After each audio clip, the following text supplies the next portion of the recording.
Very good morning, everyone, and real quick, we'll get started. This is Major Donnie Bauer, commander of the homicide unit, and of course, Commissioner Kevin Davis and Chief T.J. Smith, Chief of Media Relations.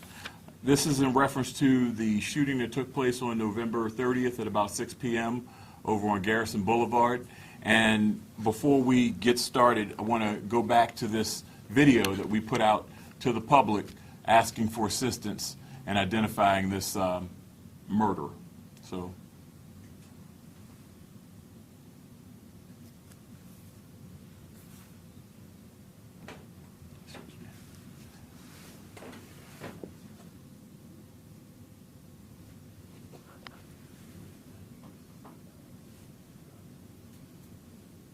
All right, and probably having some connectivity issues.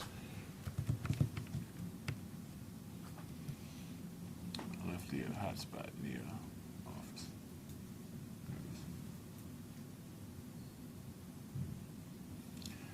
So we asked the public for assistance in this here video that we released from the incident.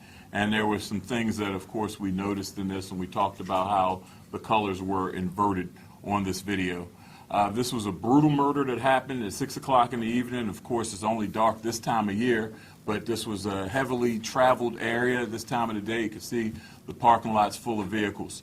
At this time, I want to turn it over to Commissioner Davis as we discuss exactly who the suspect is in reference to this. And you can go ahead. Well, it's playing out now. Go let it play. Again, this is a brutal murder that took place, and the suspect fired indiscriminately, but targeted the people that he was shooting at.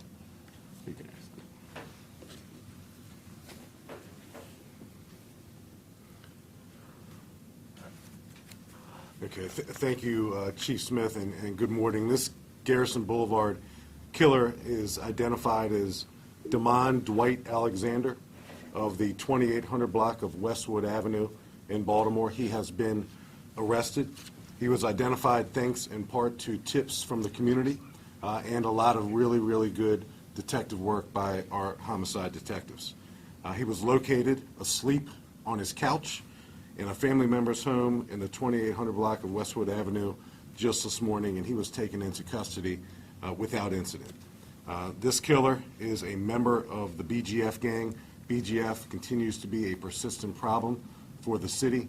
We've stood in front of or countless times in front of you to discuss federal and state indictments regarding BGF.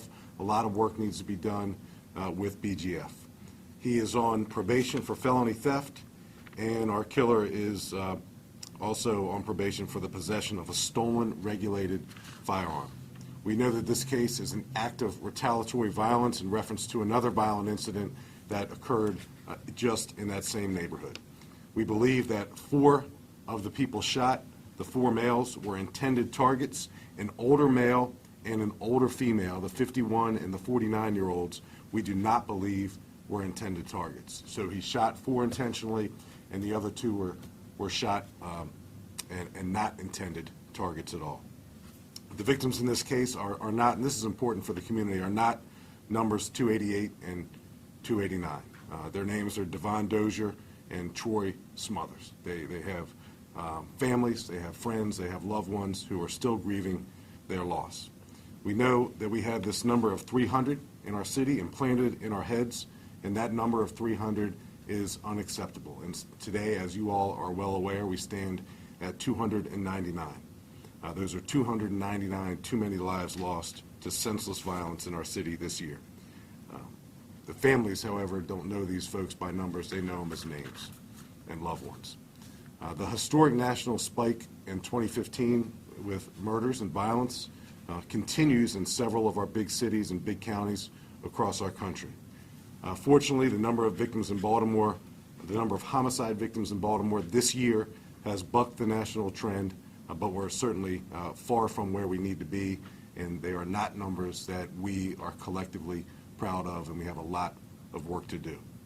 It is with the continued assistance from the public and our efforts to focus on the right people in the right places that we will continue to put those violent offenders behind bars and make our streets safer. This is a journey, and we all have to be committed to getting to a better place.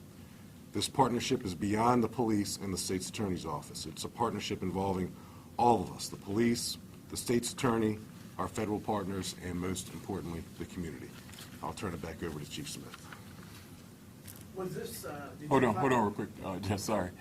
So real quick, before we get to some questions about this particular case, he's charged with a number of counts, and let me go over his name real quick, as people were probably wondering. Damon Alexander is his first and last name, and he uses a middle name of spelling Damon Dwight as D-I, capital W-G-H-T, Alexander, and also Damon Dwight, D-W-I-G-H-T, Alexander. He's also used two different birth dates of 7/17/89 and 4/17/89. That's just important for purposes of when he's looked up in case search and other public records. There are different variations of his name and birth date. He's charged with multiple counts in reference to this incident: 2 counts of first-degree murder, 2 counts of second-degree murder, 4 counts of attempted first and second-degree murder, 6 counts of first and second-degree assault, handgun on person, firearm use and commission of a violent crime, 5 counts of reckless endangerment and discharging a firearm within city limits. So at this time, I can go ahead and go to you, Justin. You have a question? yeah, how'd you find him?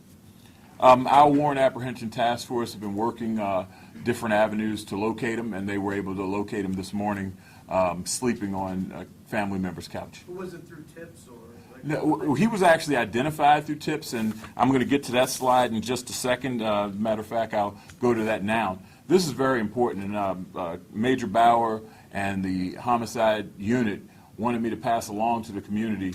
The text tips that are coming in have been instrumental in solving some of our recent violent crime.